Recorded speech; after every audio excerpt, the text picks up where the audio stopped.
Student, मैं Nancy आपका अपने यूट्यूब चैनल मंत्रा क्लासेस में आपका स्वागत करती हूँ। दोस्तों, जैसा कि हमने पिछली क्लास में केमिस्ट्री के फर्स्ट चैप्टर रासायनिक अभिक्रिया एवं समीकरण के बारे में पढ़ा था, जिसमें हमने बात की थी रासायनिक अभिक्रिया के बारे में, रासायनिक अभिक्रिया क्या होती है और इसको हमने उदाहरण के माध्यम से समझा था। इसके बाद हमने बात की थी रासायनिक अभिक्रिया में शामिल कुछ परिवर्तन, दैनिक जीवन में होने वाली रासायनिक अभिक्रियाएं क्या होती हैं। साथ ही हमने देखा था अभिकारक, उत्पाद और इन्हें भी हमने उदाहरण के माध्यम से समझा था। इसके बाद हमने बात की थी रासायनिक समीकरण के बारे में, रासायनिक समीकरण क्या होता है और रासायनिक समीकरण को हम संतुलित कैसे करते हैं, इन सब चीज़ों के बारे में देखा था हमने। साथ ही हमने देखा था द्रव्यमान संरक्षण का नियम क्या होता है, इसका भी निष्कर्षण किया था। इसके बाद हमने देखा था रासायनिक अभिक्रियाओं के प्रकार, जिसमें हमारा एक प्रकार आता है संयोजन अभिक्रिया और उसके साथ में आता है वियोजन अभिक्रिया, जो हमारा दूसरा नंबर प्रकार है वियोजन अभिक्रिया। वियोजन अभिक्रिया के कुछ उदाहरण भी हमने देखे थे। और इसके बाद हमने बात की थी विस्थापन अभिक्रिया की। विस्थापन अभिक्रिया क्या होती है, इसे भी हमने उदाहरण के माध्यम से समझ लिया था और आप पिछली वीडियो देख सकते हैं जिसमें आप अच्छे से समझ जाएं। आगे हम बात करते हैं द्विविस्थापन अभिक्रिया की। तो आज हम देखते हैं द्विविस्थापन अभिक्रिया क्या होती है। इस अभिक्रिया में उत्पादों का निर्माण दो यौगिकों के बीच आयनों के आदान प्रदान से होता है।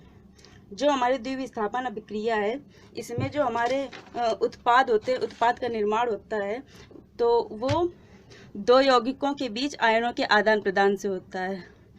इसे हम एग्जाम्पल इसका हम देख लेते हैं। जैसे इसका एग्जाम्पल आता है Na2SO4। क्या आता है? Na2SO4। ये हमारा क्या है? जलीय विलयन। तो जलीय विलयन इसे हम AQ से लिखेंगे,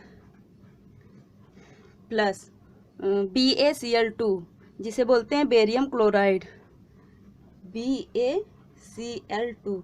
ये हमारी क्या है? ये भी हमारी जलीय विलयन है, तो इसे इसका प्रतीक भी AQ होता है, AQ से लिखेंगे। इनकी जब हम अभिक्रिया कराते हैं तो हमारा क्या बनता है?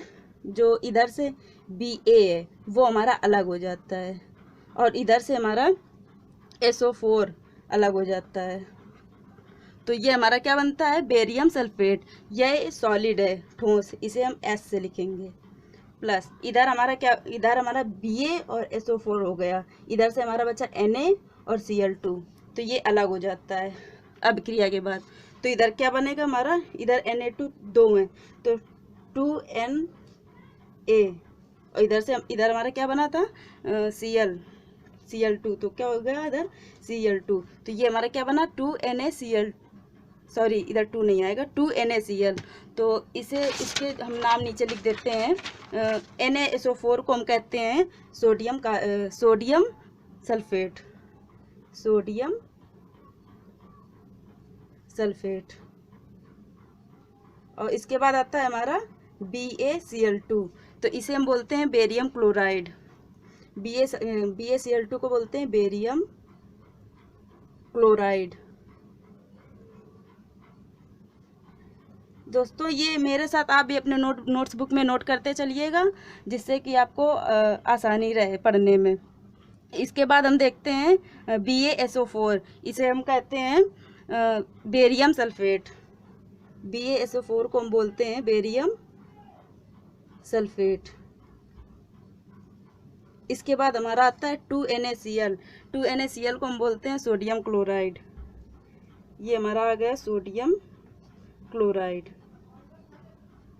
इसके बाद हम बात करेंगे रासायनिक अभिक्रिया की पांचवा प्रकार है अपचयन और उपचयन के बारे में।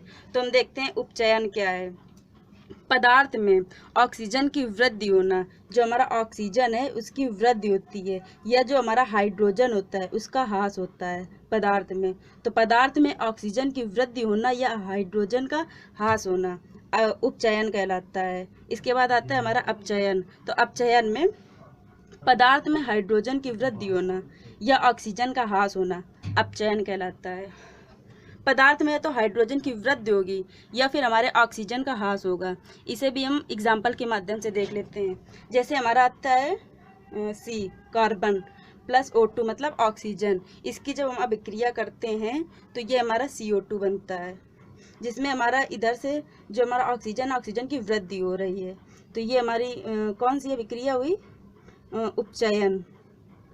इसके बाद हम देखते हैं अपचयन क्या है, जिसमें हमने देखा CaO, इसमें ऑक्सीजन भी लिया प्लस H2 हाइड्रोजन की जब हम अभिक्रिया करते हैं तो हमारा क्या बनता है? Cu अलग हो जाता है प्लस H2O बनता है।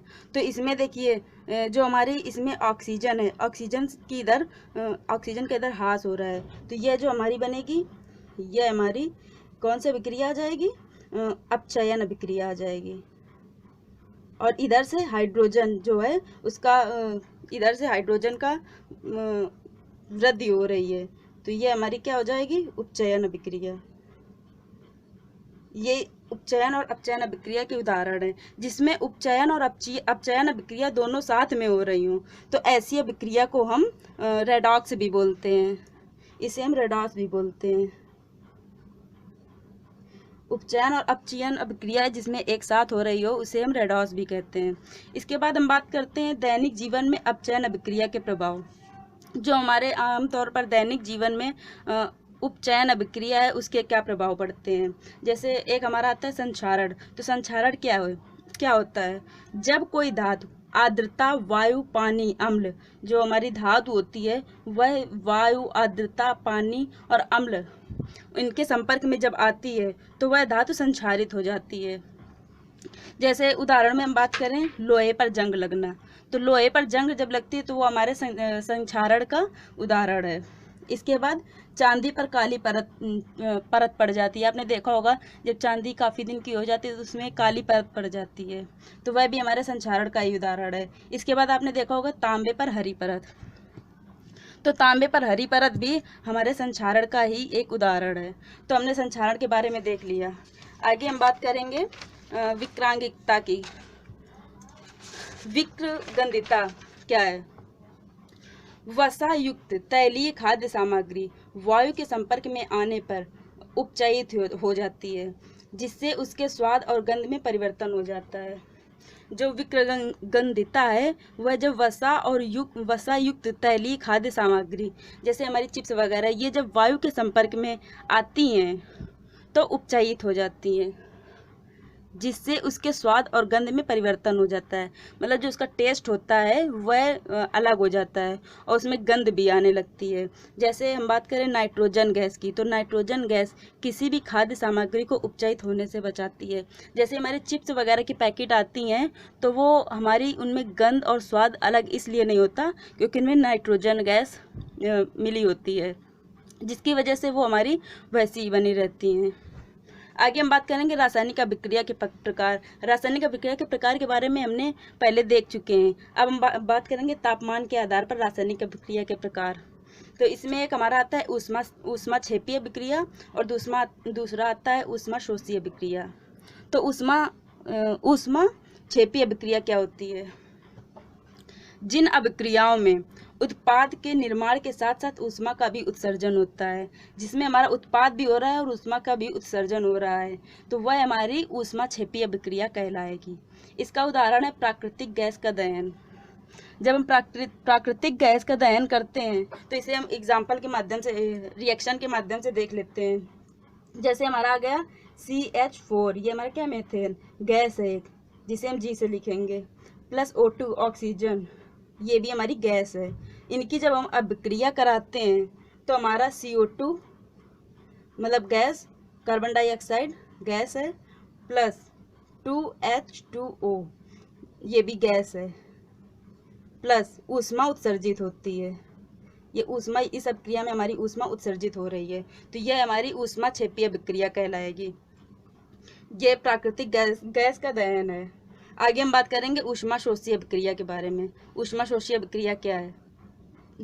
ऊष्मा शोषीय अभिक्रिया जिन अभिक्रियाओं में अभिक्रियाओं को तोड़ने के लिए ऊष्मा, प्रकाश या विद्युत ऊर्जा की आवश्यकता होती है।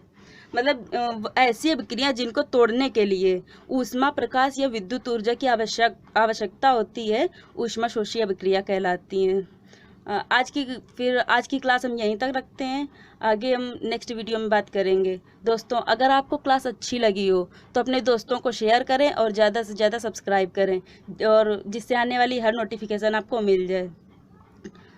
चलिए फिर हम मिलते हैं नेक्स्ट वीडियो में। धन्यवाद।